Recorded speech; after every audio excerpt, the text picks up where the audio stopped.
The stagecoach rolled into Jamestown, California on a blistering July afternoon in 1868, carrying a woman whose presence would turn Vernon Shepherd's entire world inside out before she spoke a single word he could understand. He stood outside the general store where he worked part-time, loading supplies onto his wagon, when he noticed the coach doors opening, and a slender figure emerging in layers of dark fabric that seemed entirely wrong for the California heat. Vernon was 24 years old, tall and weather-beaten from years of working cattle ranches throughout the Sierra Nevada foothills. His hands were calloused, his face perpetually sun-browned, and his dark hair always seemed to need cutting. He had lived in Jamestown since he was 16, drifting into town with nothing but a horse and the clothes on his back. Over the years, he had built a reputation as a reliable ranch hand, someone who kept his word and worked harder than most men half again his size. He had never thought much about marriage or settling down, figuring those were luxuries for men with steadier prospects. The woman who stepped down from that stagecoach changed everything without even trying. She wore a headscarf tied beneath her chin, and when she lifted her face to look around the dusty Main Street, Vernon found himself staring at features he had never seen before in this rough mining town. Her eyes were dark and almond-shaped, her cheekbones high and elegant, her skin a warm olive tone that spoke of Mediterranean sunshine. She carried herself with a quiet dignity despite the obvious exhaustion written across her face. Behind her came Reverend Thomas, the circuit preacher who traveled between the mining camps, his round face red with heat and what looked like considerable anxiety. He was gesturing to the woman, speaking slowly and loudly the way people do when they foolishly think volume will bridge a language gap. The woman simply nodded politely, her expression patient but uncomprehending. Vernon set down the flour sack he had been carrying and moved closer, curiosity overcoming his usual reserve. A small crowd was gathering, the way crowds do in small towns when anything breaks the monotony of daily life. He heard Martha Henderson, the postmaster's wife, whisper to her companion about mail-order brides and what the world was coming to. "She is from Greece," Reverend Thomas was announcing to the growing assembly. "Her name is Penelope Theodorou. She has come to marry Samuel Curtis, as arranged through correspondence with his brother in San Francisco." Vernon felt something drop in his chest. Samuel Curtis was a claims manager at one of the larger mines, a man of 45 with a perpetual scowl and a reputation for harsh dealings. He had buried 2 wives already, both dead in childbirth, and Vernon had heard him remark more than once that what he needed was a sturdy foreign woman who knew her place and would not give him trouble. Penelope stood in the dusty street, her carpet bag clutched in both hands, looking around at the rough buildings and rougher faces with an expression that Vernon could not quite read. Not fear exactly, but something more complex. Resignation, perhaps, mixed with a kind of fierce determination that showed in the set of her shoulders. "Where is Samuel?" someone in the crowd called out. Reverend Thomas mopped his forehead with a handkerchief. "He was supposed to meet us here. I sent word ahead 3 days ago." "Sam Curtis rode out to Nevada City yesterday," came a voice from the back. Jake Morrison, one of the miners, pushed forward. "Said something about business with a claim dispute. He will not be back for a week at least." The Reverend's face went even redder. "A week? But this is outrageous. I have other stops to make. I cannot wait here a week to perform a marriage ceremony." Vernon watched Penelope's face as the men argued around her. She might not understand the words, but she clearly grasped that something was wrong. Her hands tightened on the carpet bag, and for just a moment, her composed expression cracked enough to show the fear underneath. She was alone in a strange land where she could not speak the language, waiting for a man who had not bothered to be present when she arrived. "She can stay at the boarding house," Martha Henderson said, though her tone suggested this was a concession rather than an offer of genuine hospitality. "Mrs. Yates has a room available." "Someone should tell her what is happening," Vernon found himself saying. The words came out before he had fully decided to speak. Reverend Thomas looked at him with obvious relief. "Do you speak Greek, young man?" "No, sir, but someone should try to explain rather than just talking around her." The Reverend nodded and turned to Penelope. He made elaborate hand gestures, pointing up the street toward the boarding house, then holding up fingers to indicate days. "You stay there. Samuel comes soon. 1 week. 7 days." Penelope's eyes moved from the Reverend to Vernon. For a long moment their gazes held. Vernon felt something pass between them in that look, some wordless understanding. Then she nodded once, slowly, and said something in her own language. The words were musical and entirely foreign, but her tone made the meaning clear enough. She understood she was being sent to wait. Martha Henderson stepped forward and took Penelope's elbow with the kind of firm grip usually reserved for unruly children. "Come along, then. Let us get you settled before the evening rush at the saloon starts up. These streets are no place for a decent woman after dark." Vernon watched them walk away up the dusty street, Penelope's dark skirts stirring little clouds of California dust with each step. Something had lodged itself in his chest, a feeling he could not name but also could not shake. It stayed with him as he finished loading the wagon, as he drove out to the McCready Ranch where he worked most days, as he fed the horses and rolled out his bedroll in the bunkhouse that night. He kept seeing her face, that moment of fear breaking through her composure, the loneliness of standing in a street full of strangers while they discussed her fate in words she could not comprehend. The next morning, Vernon rode back into town earlier than necessary. He told himself he needed to pick up supplies that could have waited another week. He tied his horse outside the general store and found himself walking past the boarding house 3 times before he admitted what he was doing on his 4th pass. Penelope emerged from the front door. She wore a different dress today, still dark but lighter weight, and she had a shawl draped over her hair despite the building heat.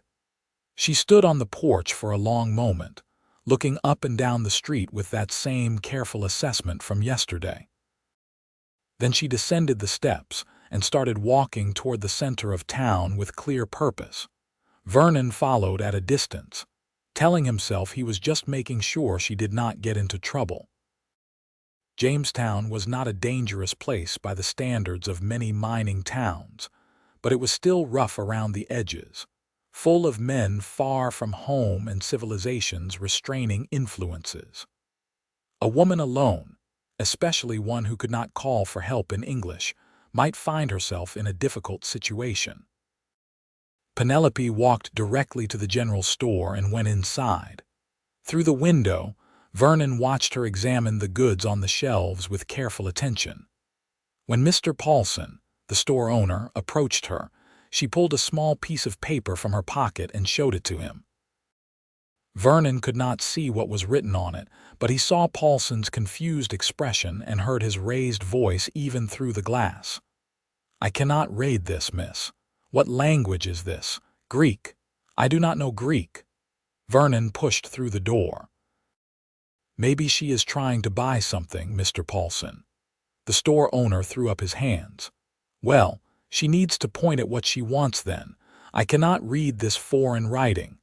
Penelope turned at the sound of Vernon's voice. Recognition flickered in her dark eyes and something else. Relief, perhaps. She held out the paper to him with both hands, a gesture that seemed almost like an offering. Vernon took it carefully. The writing was indeed incomprehensible to him, elegant flowing letters that looked nothing like English script, but there were small drawings in the margins. A needle, thread, buttons, cloth, he understood. She needs sewing supplies, he said to Paulson. Then to Penelope he pointed at the drawings and then at the shelf where such items were kept. There. Those things are there. Her face transformed with a smile that hit Vernon like a physical force. It was not a large smile, just a gentle curve of her lips and a brightening of her eyes, but it changed everything about her. She looked suddenly younger, less guarded. She said something in Greek, words that tumbled out quickly, and Vernon wished desperately that he could understand. "I am sorry," he said, feeling foolish. "I do not know what you are saying." She paused, seeming to collect herself. Then she pointed at herself. "Penelope." "I know," Vernon said. "I am Vernon Shepherd." She repeated his name, stumbling slightly over the pronunciation. "Vernon." He nodded encouragingly. She smiled again and turned to the supplies, selecting thread and needles and small buttons with care. At the counter, she produced coins from a small purse, and Paulson took them with barely concealed suspicion, testing each one between his teeth before accepting it. When she left the store, Vernon followed her out. On the porch, he struggled to think of what to say. She stood waiting, looking at him with patient curiosity. "You have everything you need?" he asked, knowing she would not understand but unable to stop himself. "Are they treating you well at the boarding house?" Penelope watched his face as he spoke, her expression thoughtful. Then she said something in Greek, a longer sentence this time with gestures that suggested questions of her own. They stood there in the morning heat, two people trying desperately to communicate across a chasm of language, and Vernon felt frustration building in his chest. There was so much he wanted to know. Where had she come from? What had brought her here? Was she truly willing to marry Samuel Curtis, or had circumstances left her no choice? Finally, Penelope pointed at the sun, then made a sweeping motion across the sky and pointed down. Tomorrow. She would be here tomorrow. She was asking if he would be here too. Vernon nodded. "Yes, tomorrow. I will be here." Another smile, briefer this time but no less radiant. Then she walked away toward the boarding house, and Vernon stood watching until she disappeared around the corner. That night in the bunkhouse, Vernon lay awake long after the other ranch hands had started snoring. His mind would not settle. He kept thinking about Penelope's face, the way she had looked at him like he was a lifeline in stormy seas. He thought about Samuel Curtis, about what kind of life she would have with a man like that. He thought about the impossibility of caring so much about someone he could not even talk to. In the morning, he made a decision that felt both reckless and inevitable. After his morning work was done, he rode into town and went directly to the small schoolhouse where Miss Emily Brennan taught the children of Jamestown's few settled families. She was a spinster of 40, educated back east, and known for her extensive library. "Vernon Shepherd," she said when he knocked on her door. "This is a surprise. Have you suddenly developed an interest in education?" "I need help finding something," Vernon said. "A book or something that could teach me Greek." Miss Brennan's eyebrows rose nearly to her hairline. "Greek? As in the language?" "Yes, madam." She studied him for a long moment with sharp eyes that seemed to see right through him. This would not have anything to do with that Greek woman who arrived for Samuel Curtis, would it? Vernon felt heat rising in his face. "I just think someone should be able to speak with her. She is alone here. No one can even ask if she needs help. And you think you can learn Greek well enough to communicate?" Miss Brennan's tone was not mocking exactly, but clearly skeptical. "I do not know, but I would like to try." The schoolteacher regarded him for another long moment, then nodded slowly. "Wait here." She disappeared into her small house and emerged carrying two worn books. "These belonged to my father. He was a scholar of classical languages. This one is a Greek primer, meant for teaching children. This one is a basic dictionary." Between them, you might be able to learn some useful phrases, though I warn you it will not be easy. Greek is a complex language, nothing like English. Vernon took the books like they were precious cargo. Thank you, Miss Brennan.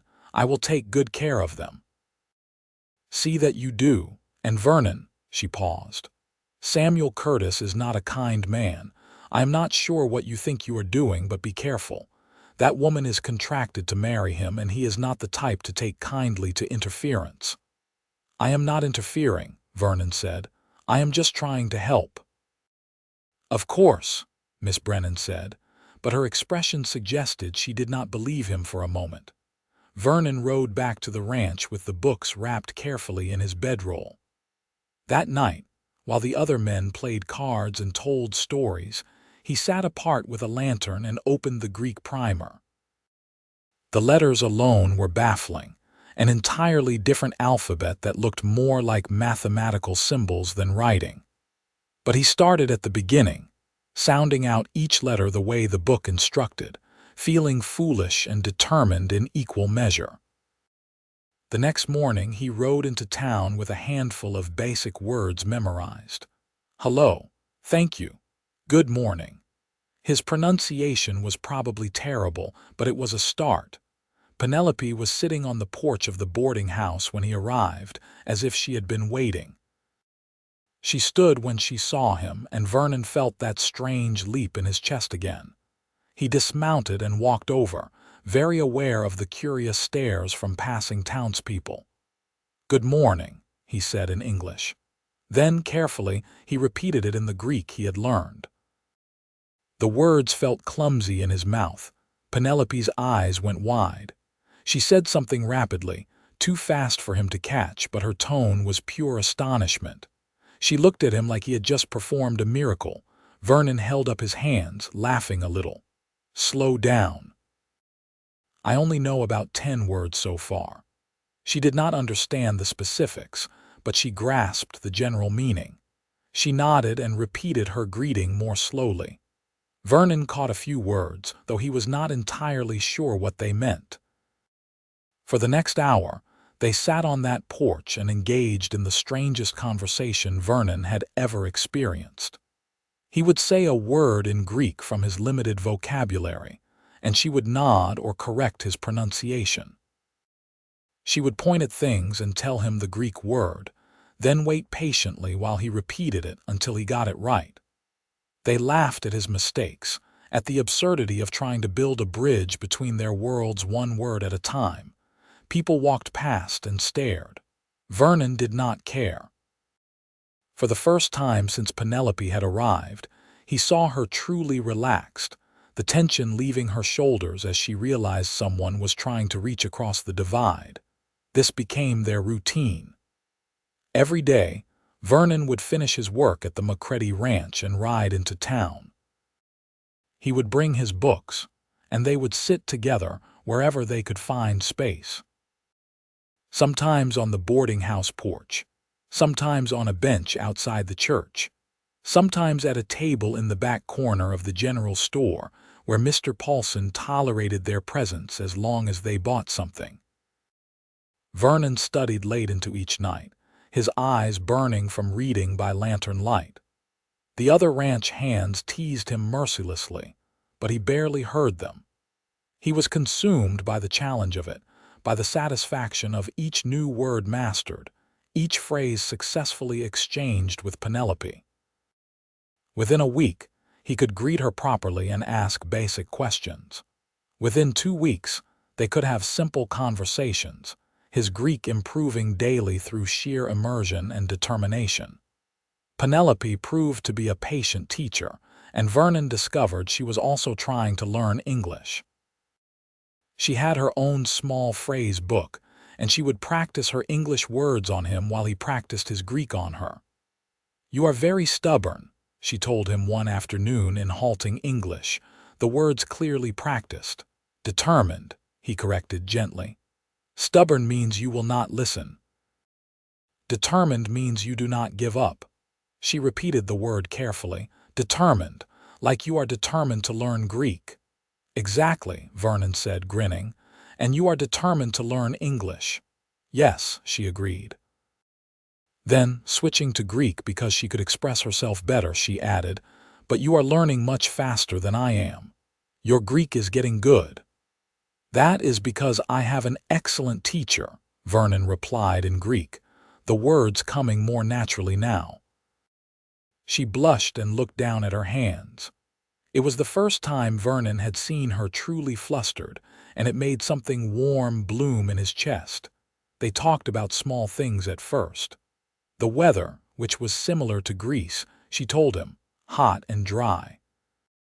The food, which she found strange but not unpleasant. The buildings, which seemed crude compared to the stone structures of her homeland.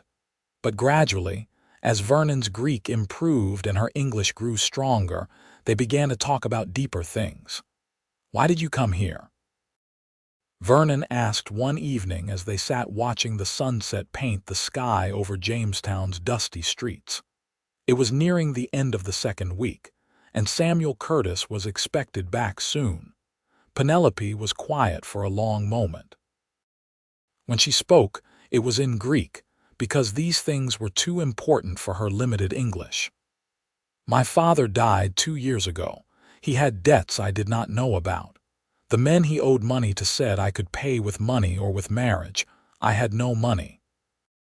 My father's brother knew about agencies that arranged marriages to America. He said it was my best choice. Vernon felt anger rising hot in his throat. You should not have been forced. I was not forced exactly, Penelope said carefully. I had a choice.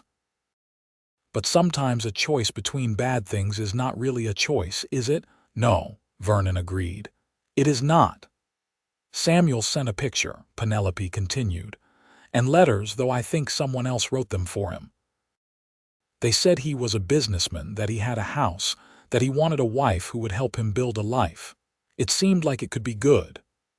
And now, Vernon asked, now that you are here and have not even met him yet, Penelope looked at him directly, her dark eyes serious. Now I do not know what to think, but I know that I am glad you are here. You have made this less frightening. Vernon wanted to say so many things in that moment. He wanted to tell her that she should not marry Samuel Curtis, that the man was harsh and unkind. He wanted to tell her that he would help her find another way. He wanted to tell her that somewhere in the past 2 weeks, while teaching her English words and learning her language, he had fallen completely and irrevocably in love with her. But he said none of these things. Because what right did he have? He was a ranch hand with no property, no prospects beyond his next day's wages. She had come here with a contract, an agreement that bound her whether she liked it or not. And he had no right to complicate her life further just because his heart had decided to betray his common sense. Instead, he said, I am glad, too, that I could help, I mean. The moment stretched between them, full of unspoken things. Then Penelope looked away toward the darkening mountains. Tell me about your family, she said, clearly changing the subject to safer ground. Vernon leaned back against the porch railing. There is not much to tell. My mother died when I was young. My father was a farmer in Missouri, but he had bad luck with weather and worse luck with money. When I was 15, he sent me west to find work. He said he would follow when he got the farm sold. That was 9 years ago. I have not heard from him since. You are alone too, Penelope said softly. Yes, Vernon agreed. I suppose I am. Alone is hard, she said. Then, reaching out, she touched his hand briefly. Just a moment of contact, her fingers warm against his skin, but it sent electricity shooting up Vernon's arm. But we are not alone right now. No, Vernon managed, his voice rougher than he intended. Right now we are not. The next day, Samuel Curtis returned to Jamestown. Vernon was at the general store when the man rode in on a large bay horse, his saddle bags bulging with whatever business he had conducted in Nevada City. Curtis was a big man gone to fat, with a florid face and small eyes that always seemed to be calculating profit and loss. He dismounted heavily and headed directly for the boarding house without even stopping to water his horse. Vernon's heart was pounding. He abandoned his shopping and followed at a distance, compelled by something he could not name. Dread, maybe, or the terrible need to see this through to whatever end awaited. By the time Vernon reached the boarding house, Curtis was already inside. Through the open windows, Vernon could hear raised voices. Curtis speaking English, loud and impatient. Penelope responding in Greek, her tone confused and alarmed. Vernon took the porch steps 2 at a time and pushed through the door. In the boarding house parlor, Curtis had Penelope by the arm, gripping her hard enough that she was wincing. Mrs. Yates, the boarding house keeper, stood to one side, wringing her hands uselessly. "Let her go," Vernon said. Curtis turned, his face going even redder. "This is none of your business, Shepherd. This is my intended wife, and I will speak to her as I please." "You are hurting her," Vernon said, keeping his voice level with effort. "Let go of her arm." "She needs to understand her place," Curtis snarled, but he did release Penelope. She immediately moved away from him, rubbing her arm. Her eyes found Vernon's, and he saw fear there, real fear. Vernon switched to Greek. "Are you all right?" "He is angry that I am not ready to marry immediately," Penelope said rapidly in Greek. "He wants to have the ceremony tonight. He says I have had enough time to rest from my journey." Vernon felt rage building in his chest like steam in a boiler. He turned to Curtis. "She just arrived 2 weeks ago. She does not know you. She barely speaks English. You cannot just drag her to a wedding tonight." "I can do exactly that," Curtis said. "I have a contract. I paid her passage. She belongs to me now." "She is not property," Vernon snapped. "In the eyes of the law, until we are married, she is my responsibility," Curtis shot back. "And I am telling you to stay away from her. I have heard about you two sitting together every day, talking in your secret foreign language. I know what you are trying to do, Shepherd, and it will not work." "I have been teaching her English," Vernon said. "Helping her adjust. That is all. That is not all, and we both know it." Curtis stepped closer, lowering his voice. "I will say this once. Stay away from what is mine. I have friends in this town, Shepherd. You are just a drifter, a ranch hand. You can be run out of Jamestown before sunset if I say the word." They stared at each other, the air between them crackling with hostility. Vernon knew Curtis was right. The man had money and influence. Vernon had neither. If it came to a direct confrontation, he would lose, but he could not bring himself to back down. Not with Penelope standing there, her face pale with fear. Before Vernon could respond, Reverend Thomas bustled into the boarding house. "Ah, Samuel, I heard you had returned. Welcome back. I understand you would like to arrange the wedding ceremony as soon as possible." "Tonight," Curtis said, not taking his eyes off Vernon. "I want it done tonight." The Reverend looked uncomfortable. "Well, that is rather sudden. Perhaps we should give the young lady a few more days to prepare. It is a significant occasion, after all." "I have waited long enough," Curtis said flatly. "Tonight, or I will consider the contract void and she can figure out her own way back to Greece." The threat hung in the air like a blade. Penelope might not have understood every word, but she understood the tone. Vernon saw her face crumble slightly, resignation settling over her features like a shroud. "Penelope," Vernon said in Greek, "you do not have to do this. There are other options." "What options?" she replied in the same language, her voice barely above a whisper. "I have no money. I know no one here except you. I cannot go back to Greece. The men there will just sell me to someone else." "You could stay here," Vernon said desperately.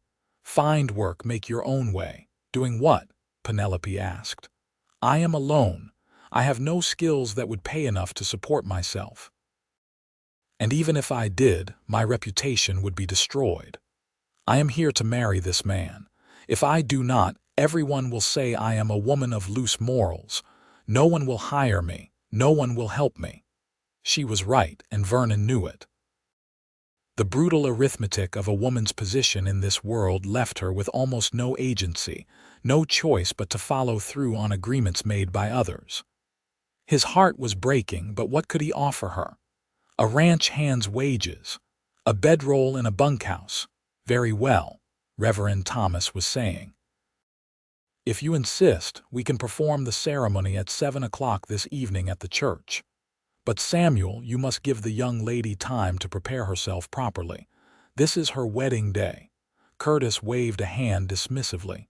Fine. 7 o'clock. Make sure she is there. He pointed a thick finger at Vernon. And you stay away from her until then. I mean it, Shepherd. Vernon forced himself to nod. Curtis gave Penelope one last look, a proprietorial assessment that made Vernon's skin crawl, then stomped out of the boarding house.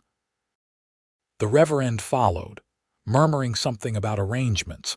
Vernon and Penelope stood in the suddenly quiet parlor, Mrs. Yates having discreetly vanished.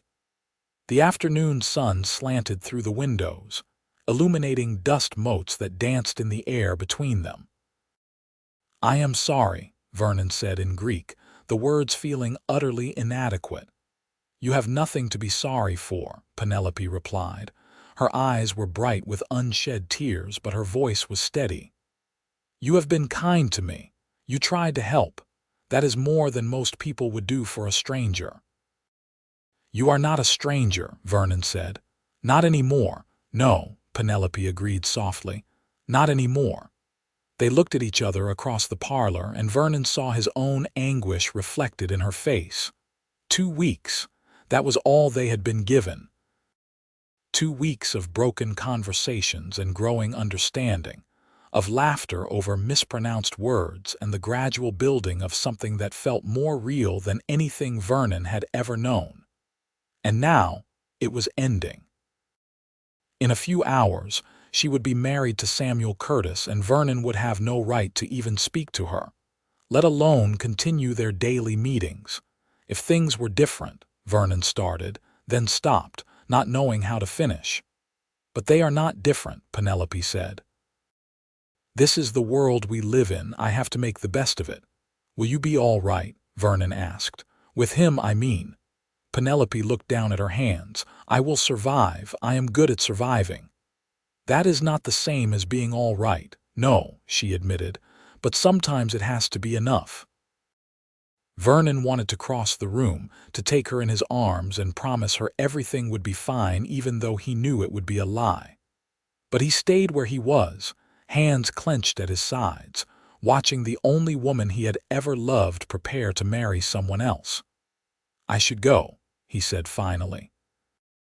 Curtis will make trouble if I stay. Penelope nodded. Then, in English carefully pronounced, she said, Thank you, Vernon, for everything. I will not forget. I will not forget either, Vernon said.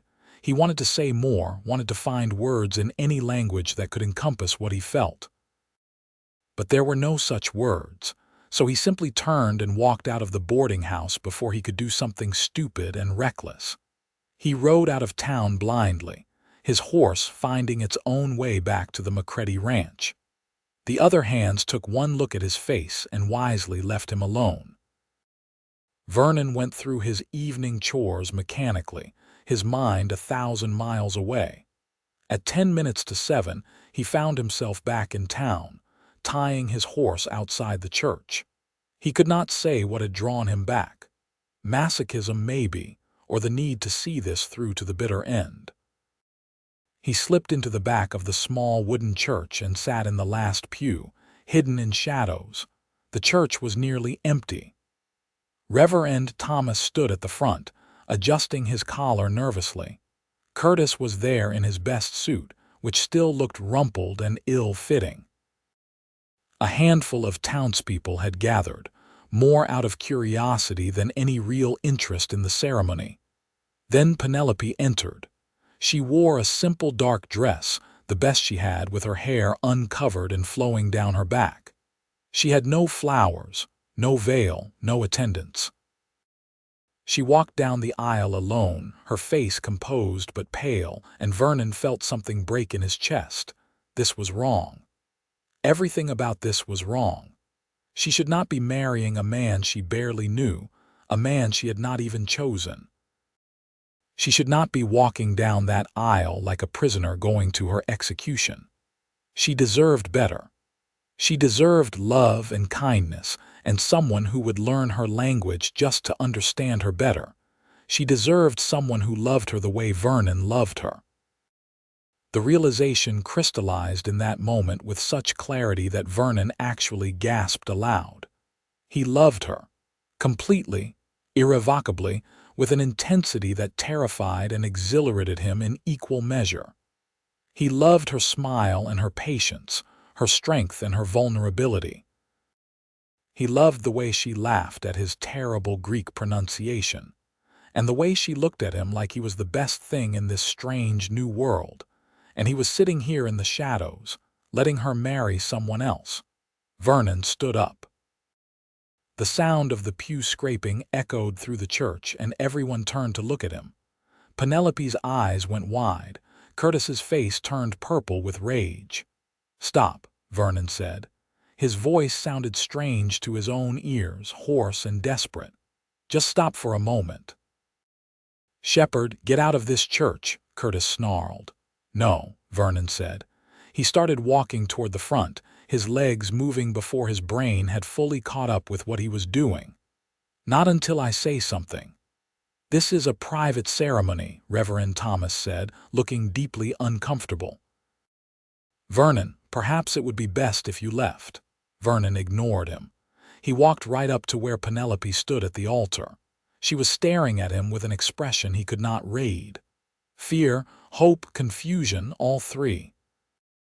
"Penelope," Vernon said in Greek, not caring that Curtis and everyone else could not understand. "I love you. I know I have no right to say that. I know I have nothing to offer you, but I love you, and I cannot stand here and watch you marry him without telling you that."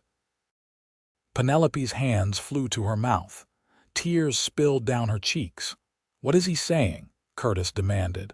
"What foreign poison is he spilling in her ear?" Vernon switched to English, addressing Curtis directly. "I am telling her that she has a choice. That she does not have to marry you if she does not want to."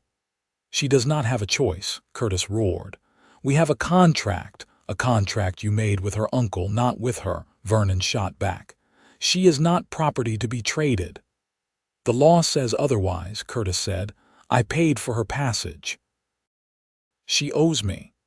"I will pay you back," Vernon said. The words came out before he had fully thought them through, but once spoken, he knew they were right. "Whatever you paid, I will pay you back. It might take me a while, but I will do it." Curtis laughed, an ugly sound. "You, a ranch hand who sleeps in a bunkhouse. You could not pay me back if you worked for 10 years. Besides, I do not want money, I want a wife." "Then find one who actually wants to marry you," Vernon said. Curtis's face went from purple to almost black. He lunged at Vernon, swinging wildly. Vernon sidestepped and caught Curtis's arm, using the bigger man's momentum against him. They crashed into the front pew together, wood splintering under their combined weight. "Stop this!" Reverend Thomas was shouting. "This is a house of God." Vernon and Curtis rolled across the floor, grappling. Curtis was heavier, but Vernon was faster and younger. He got on top and pinned Curtis's shoulders, breathing hard. "Let her choose," Vernon said. "That is all I am asking. Let her choose for herself." Curtis spat in his face. Vernon recoiled and Curtis bucked him off. They both scrambled to their feet, circling each other like animals. Several townspeople had rushed forward to try to break them up, but neither man was paying attention. Then Penelope's voice cut through the chaos, clear and strong. "Enough," she had spoken in English, and everyone froze. She stood at the altar where they had left her, no longer crying, her face set with determination. "Enough," she repeated. Then, switching to Greek but speaking slowly and clearly so Vernon could translate, she said, "Samuel, I am sorry, but I cannot marry you. I do not know you. I do not love you. It would not be fair to either of us." Vernon translated her words, his heart pounding so hard he thought it might burst from his chest. Curtis stared at her, then at Vernon, then back at her. "You are making a mistake. This drifter cannot provide for you. You will end up in the gutter." "That is my choice to make," Penelope said in careful English. "My choice." "Fine," Curtis spat. "But you owe me. Every penny I spent bringing you here you owe me, and I will collect one way or another," he pointed at Vernon, "from both of you." He stormed out of the church, shoving past the gathered townspeople. The door slammed behind him with a crash that rattled the windows. In the ringing silence that followed, Vernon and Penelope stood staring at each other. Reverend Thomas cleared his throat. "Well, that was highly irregular. Vernon, I think you and I need to have a serious conversation about appropriate behavior in church." "Later, Reverend," Vernon said, not taking his eyes off Penelope. "Can it be later?" the Reverend sighed. "I suppose it will have to be. Everyone out. This building needs some peace and quiet to recover its dignity." The townspeople filed out, murmuring among themselves. This would be the talk of Jamestown for months. Vernon barely noticed. He walked slowly toward Penelope, hardly daring to believe what had just happened. "Did you mean it?" Penelope asked in Greek when they were alone. "What you said about loving me?" "Every word," Vernon replied. "I know it is crazy. We have only known each other 2 weeks, but I love you, Penelope. I think I loved you from the moment I saw you step off that stagecoach." "It is crazy," Penelope agreed, but she was smiling through her tears. "I love you too. I thought I was imagining it, that it could not be real. But every day when you came to teach me English and learn my language, every moment we spent together, I fell more in love with you." Vernon closed the distance between them and took her hands. They were trembling. "I meant what I said to Curtis. I will pay him back, even if it takes years. And I know I do not have much, just a bedroll and a horse and whatever wages I can earn. But if you are willing to build a life with that, then I promise I will work every day to make you happy." "I do not need much," Penelope said. "In Greece, I had even less. I just need someone who sees me, who talks to me like I matter. Someone who would learn my language just to understand me better." She reached up and touched his face. "I need you." Vernon pulled her into his arms, and she came willingly, molding against him like she had been made to fit there. He kissed her, and it was nothing like the clumsy kisses of his youth. This was fire and sweetness, desperation and hope, 2 souls finding each other across continents and languages, and the cruel barriers the world tried to place between people who loved each other. When they finally broke apart, both breathless, Penelope laughed shakily. "What do we do now? Curtis is right that I owe him money, and everyone in town saw what happened. They will talk." "Let them talk," Vernon said. "We will figure out the money. As for what we do now, we find somewhere for you to stay until we can get married properly, and then we build a life together, one day at a time." "That sounds good," Penelope said. She leaned her head against his chest. "That sounds very good." The next few weeks were hard. Curtis made good on his threat to demand repayment, claiming Penelope owed him $300 for her passage and his trouble. It was an exorbitant amount, clearly inflated, but legally he had grounds to demand something. Vernon went to every rancher and business owner in the area, looking for extra work. He took odd jobs, worked double shifts, saved every penny. The McCready family, who owned the ranch where Vernon worked, proved surprisingly sympathetic. Mrs. McCready in particular seemed charmed by the romantic story, and she convinced her husband to give Vernon a raise and some advance pay. "That man Curtis is a bully," she declared, "and you two deserve a chance at happiness." Penelope, meanwhile, found work helping some of the town's wives with sewing and mending. Her needlework was exquisite, trained in techniques from her homeland, and soon she had more commissions than she could handle. She stayed in a small room at the back of the general store, which Mr. Paulson rented to her for a modest sum after his wife talked him into it. Every evening, Vernon and Penelope would meet, either on the porch of the general store or walking along the edge of town where the buildings gave way to open country. They talked about everything and nothing, their languages blending together as they both improved. Vernon's Greek was now good enough for real conversations, and Penelope's English grew stronger every day. "Tell me about Greece," Vernon said one evening as they sat watching the stars emerge over the California foothills. "What was it like where you grew up?" Penelope was quiet for a moment, gathering her thoughts. "Beautiful," she said finally. "Very different from here. There was the sea, always the sea. The water was so blue it hurt your eyes, and olive trees everywhere, silver green in the wind. The buildings were white stone clustered together on hills. In the summer it was hot like here, but there was always a breeze from the water." "Do you miss it?" Vernon asked. "Sometimes," Penelope admitted. "I miss the food, the tastes I grew up with.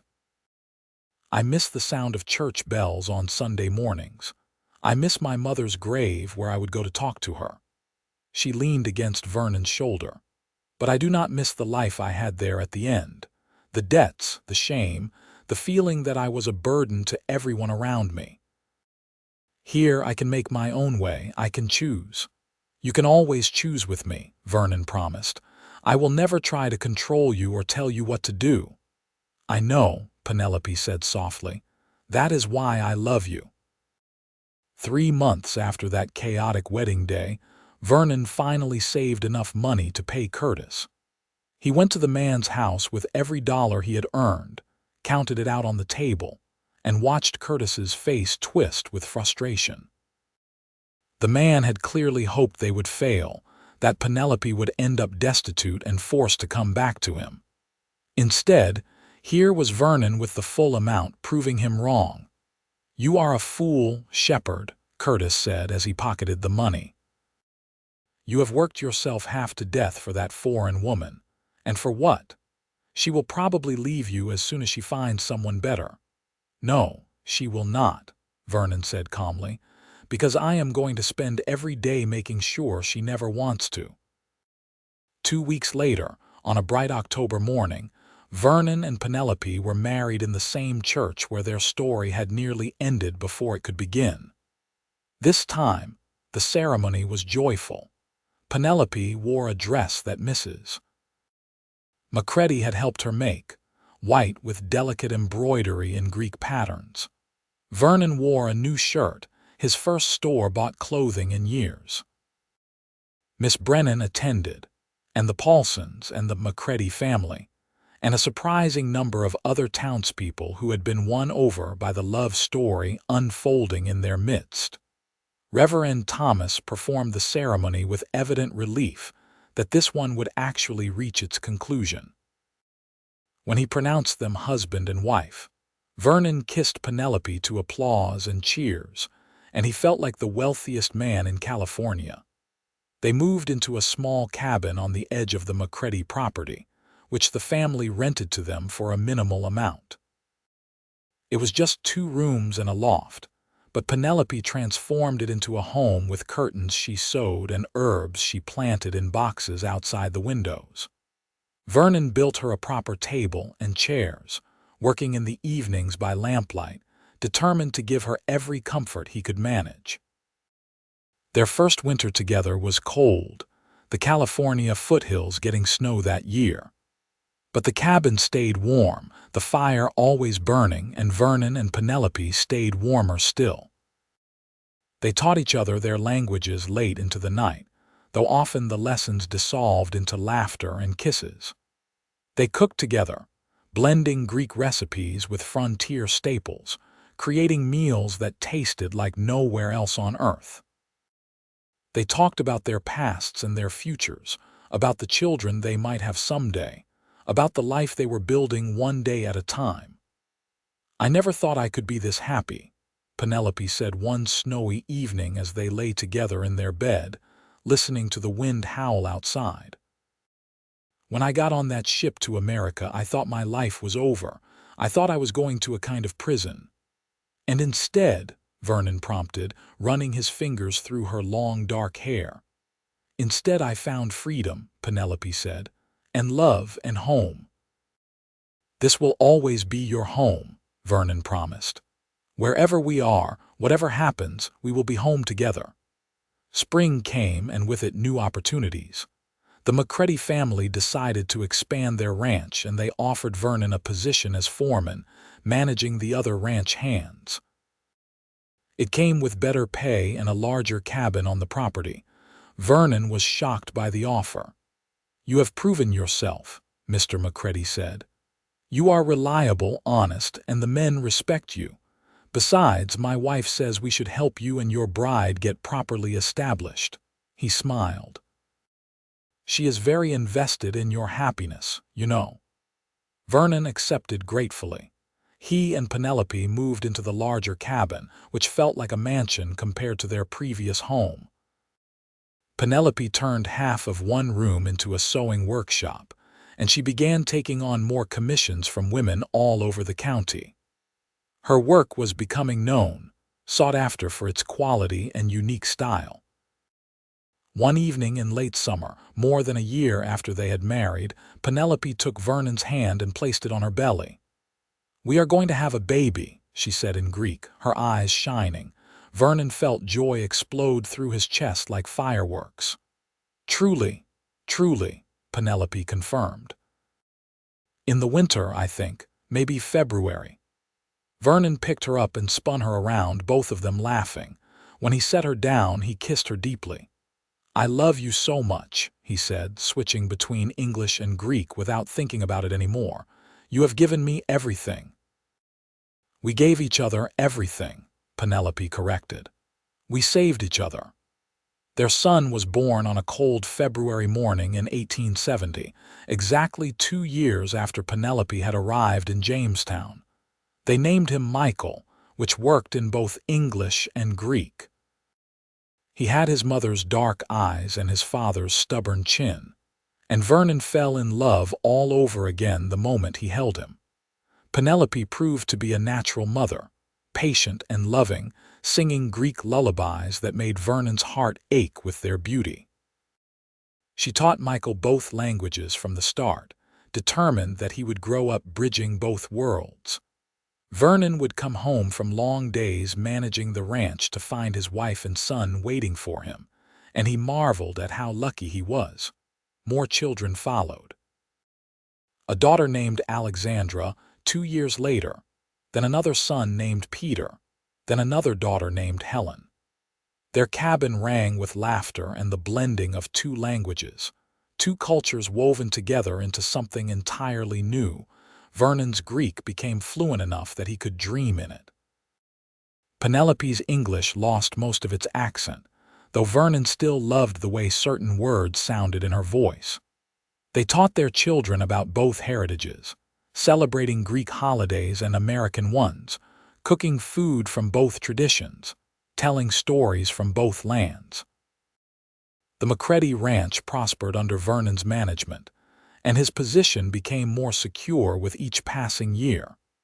Eventually, the McCreadys sold him a parcel of land at a generous price, and Vernon and Penelope built their own ranch. It started small, just a few head of cattle and some horses, but it grew steadily.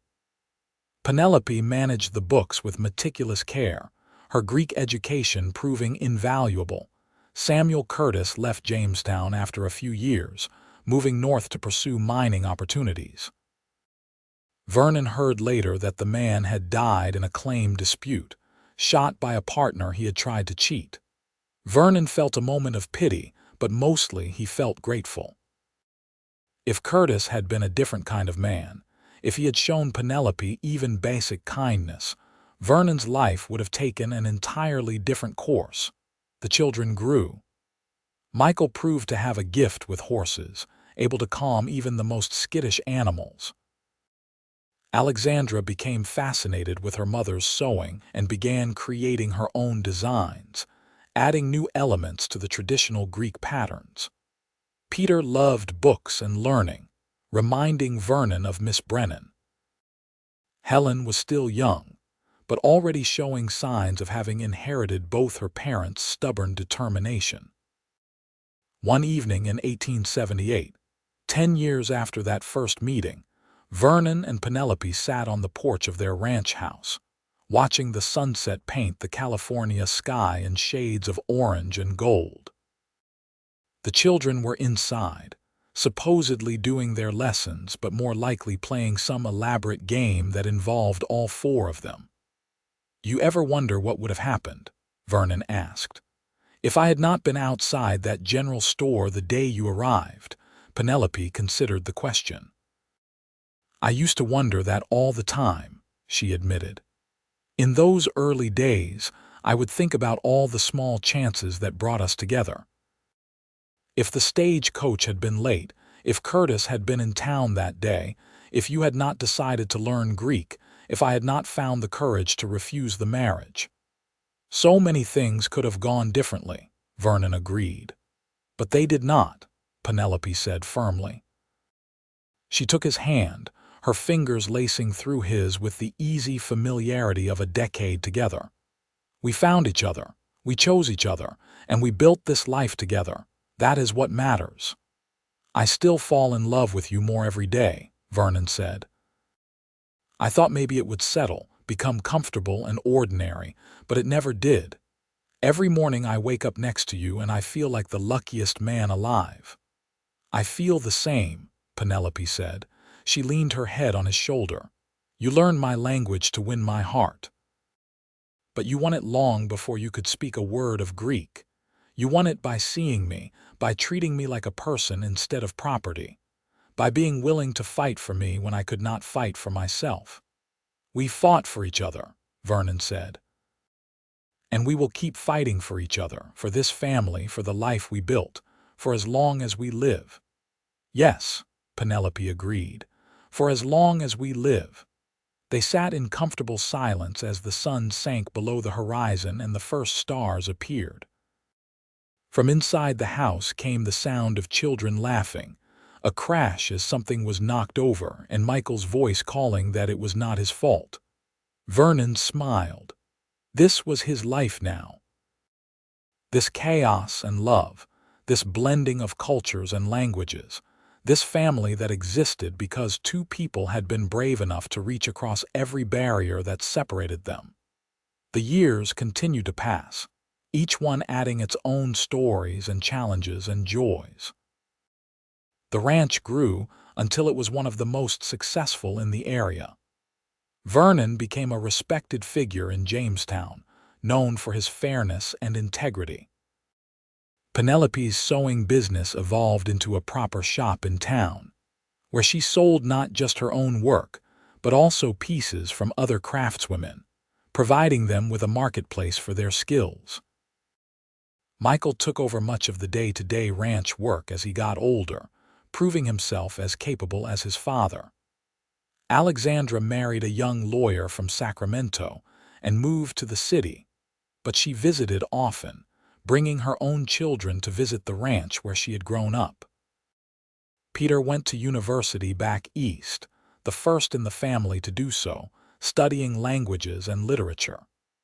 He wrote long letters home describing his adventures, and Vernon would translate the Greek passages for the rest of the family. Helen surprised everyone by declaring she wanted to be a doctor, and though it was an unusual ambition for a woman, Vernon and Penelope supported her dreams. In 1888, 20 years after Penelope had arrived in Jamestown, the family gathered for a celebration. All four children were there with their various spouses and offspring. The ranch house rang with noise and life, multiple generations speaking in a mixture of English and Greek, just as Vernon and Penelope had always spoken.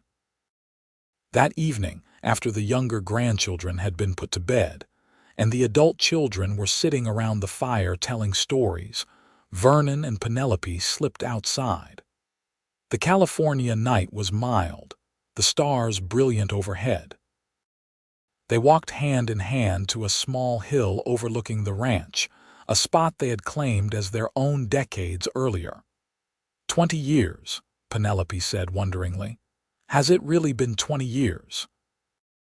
20 years since you stepped off that stagecoach and turned my whole world upside down, Vernon confirmed.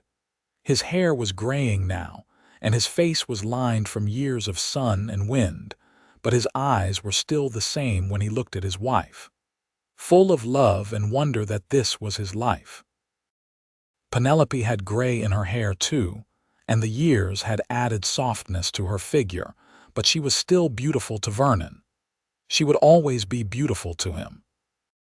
She was the woman who had crossed an ocean on faith, who had refused to accept a fate she had not chosen, who had built a life with him through sheer determination and love. I never told you, Penelope said, but in Greece there is a saying. Love is not measured by time but by the depth of connection between souls. I used to think it was just poetry, but it is true. I knew you for only 2 weeks before I loved you, and I have loved you every day since, deeper and deeper, until I cannot imagine where I end and you begin. Vernon pulled her close, wrapping his arms around her. I am so grateful, he said, his voice rough with emotion. For that stagecoach, for your courage, for every small miracle that brought you to me. I would learn 1,000 languages if it meant I could keep you. You only need to speak the one language, Penelope said, smiling up at him. The language of love. You have always been fluent in that. They kissed under the California stars, two people who had beaten impossible odds to build a life together. Behind them, the ranch house glowed with light and warmth, filled with the family they had created. Ahead of them, whatever years remained would be faced together, hand in hand, speaking the languages of two worlds and the universal language of love that had united them. More years passed, each one deepening the roots of the life Vernon and Penelope had planted together. The ranch continued to prosper, becoming a fixture of the community. Vernon trained several young men as ranch hands over the years, always remembering his own start as a drifter with nothing but hope. He was known for his fairness and his willingness to give people chances, the way the McCreadys had once given him a chance. Penelope's shop in town became a gathering place for the women of Jamestown and the surrounding areas. She employed several seamstresses, teaching them techniques from Greece and learning their own skills in return. She also quietly helped women who found themselves in difficult situations, remembering her own desperation when she had arrived in this strange land. More than one woman found refuge and work through Penelope's intervention, and she never spoke of it or sought recognition. It was simply what needed to be done. In 1892, Miss Brennan retired from teaching. She was nearly 70 and finally ready to rest. Before she left Jamestown for San Francisco, where she would live with her niece, she came to visit Vernon and Penelope at their ranch. I wanted to return these, she said, pulling out 2 worn books. Vernon recognized them immediately, the Greek primer and dictionary she had loaned him all those years ago. Miss Brennan, you should keep them, Vernon protested. They meant so much to you, being your father's books. Which is why I want you to have them, Miss Brennan said firmly. My father devoted his life to the study of languages because he believed they connected humanity, that learning someone's language was the ultimate act of respect and love. These books did that. They connected two souls who should never have met, who had every reason to remain strangers but who found each other anyway. That is what my father would have wanted for his work to enable love. Her eyes were suspiciously bright. Keep them. Pass them to your children, your grandchildren. Remember that love and determination can overcome any barrier. Penelope hugged the old schoolteacher, tears streaming down both their faces. "Thank you," she said in English, then repeated it in Greek. "Thank you for giving us the tools to understand each other."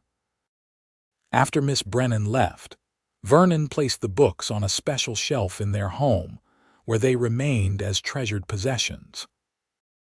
He and Penelope would sometimes take them down and page through them, remembering those desperate early days when Vernon had studied late into the night, determined to bridge the gap between their worlds.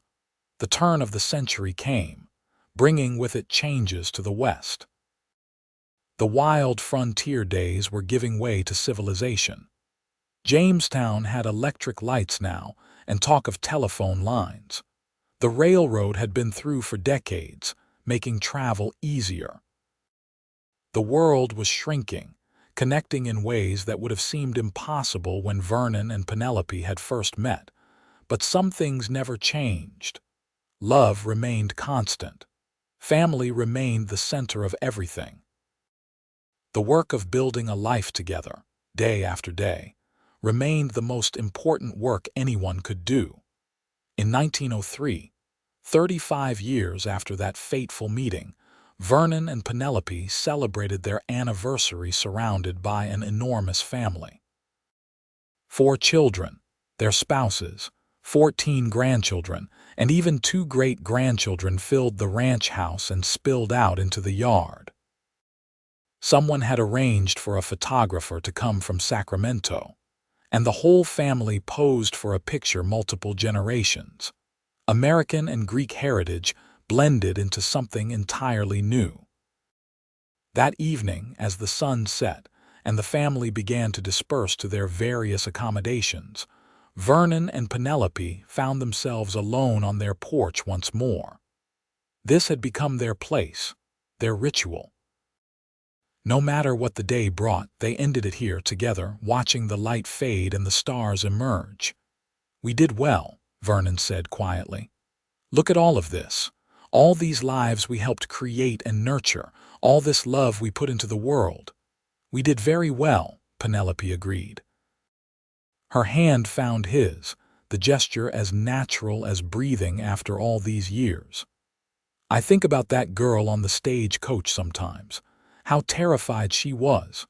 How certain she was that her life was over. If I could go back and tell her what awaited this love, this family, this life, she would never believe me." "I think about the boy I was too," Vernon said. "A drifter with no family, no home, no purpose beyond the next day's work. I thought that was all my life would ever be." "And then we found each other," Penelope finished. "2 lost souls who became found."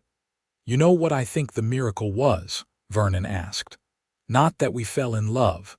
That happens to people all the time. The miracle was that we chose each other. You could have married Curtis and made the safe choice. I could have walked away and avoided the conflict. But we both chose to fight for something better, for the possibility of real love." "Choice," Penelope mused. "Yes, that was the miracle. That we both believed we deserved to choose, to shape our own destinies. Not many people believe that, especially not women in my position." "You taught me as much as I taught you," Vernon said. "You taught me courage. You showed me what it means to truly see another person, to honor them and their language and their culture. You made me a better man."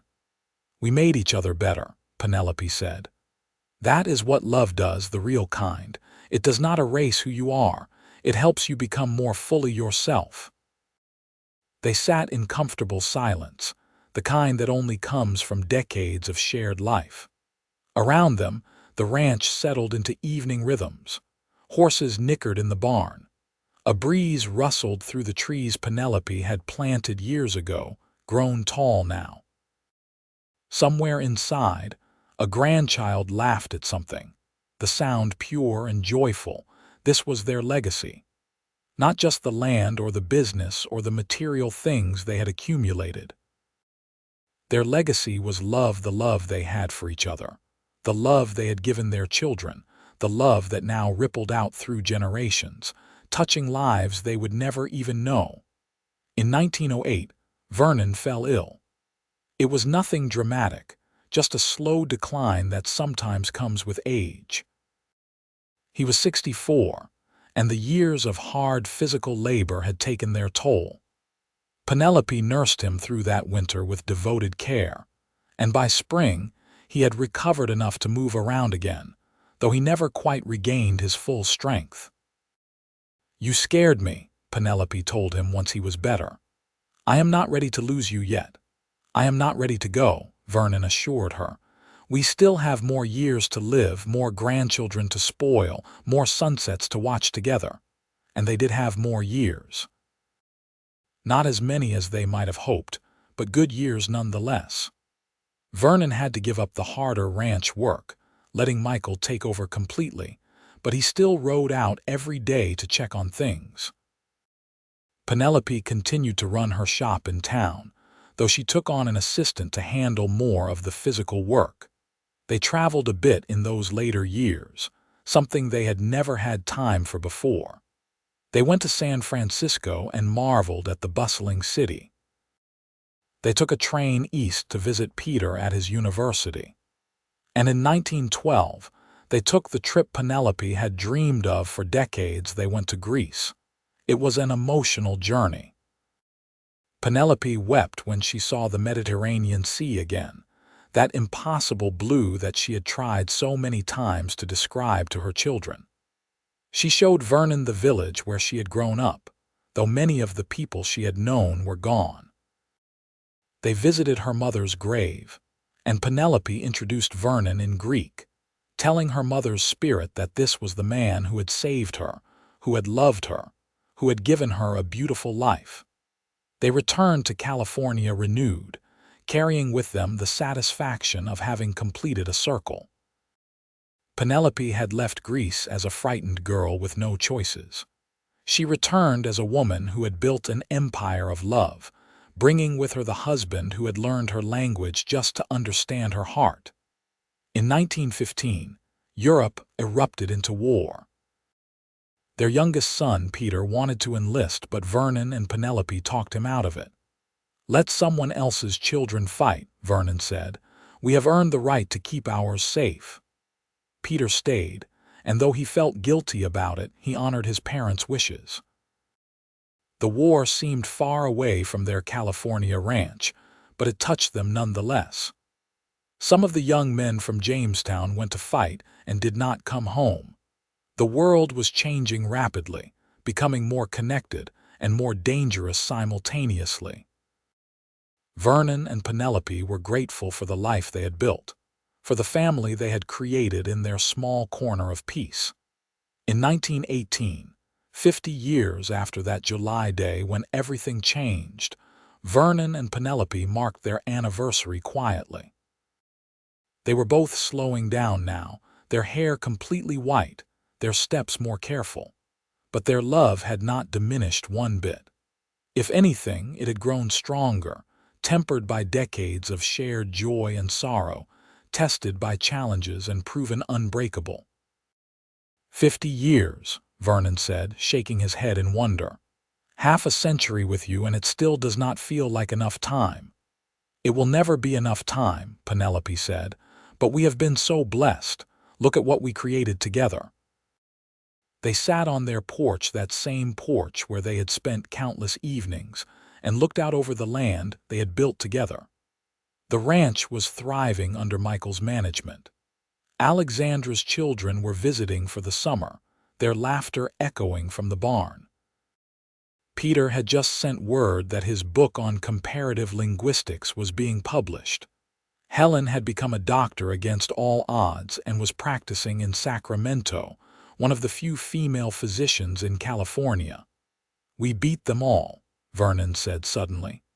"Everyone who said it could not work. Everyone who said a ranch hand and a mail-order bride from Greece had no future. Everyone who thought we would fail. We proved them all wrong." "We did more than that," Penelope said. "We built something beautiful, something that will last long after we are gone. Our children know love. Our grandchildren know love. We put that into the world. That is our real victory."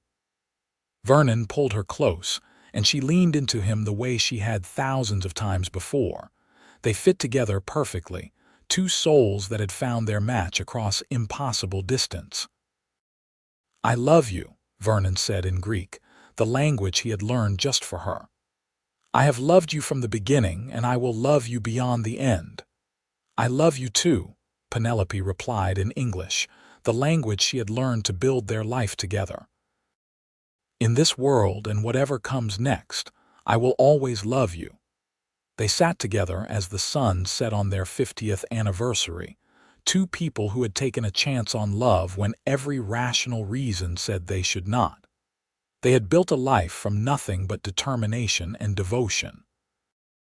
They had created a family that bridged continents and cultures. They had proven that love, real love, could overcome any obstacle. And as the stars began to emerge over the California ranch they had built together, Vernon and Penelope Shepherd held each other and knew that their story, their great love story, had been worth every struggle, every sacrifice, every moment of fear and doubt. Because in the end, they had each other, and that had been enough to build a world. The last years of their lives were gentle ones. They watched their family continue to grow and flourish. They held great-great-grandchildren and marveled at how far their love had reached. They spent their days in each other's company, needing little else but the presence of the person they had chosen so many decades before. Vernon passed away peacefully in 1922, at the age of 78, with Penelope holding his hand. His last words were in Greek, telling her he loved her. Penelope followed him 2 years later, her heart simply giving out as if it knew its work was done. She was 76, and she went with a smile on her face, speaking Vernon's name. They were buried together on a hill overlooking the ranch, beneath a stone that bore both their names and an inscription in both English and Greek.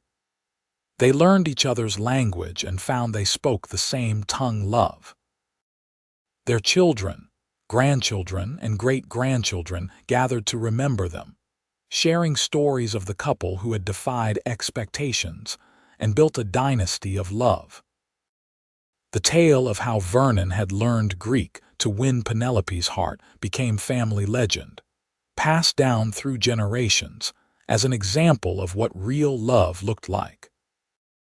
The ranch remained in the family for decades after, each generation adding their own stories while honoring the foundation that Vernon and Penelope had built.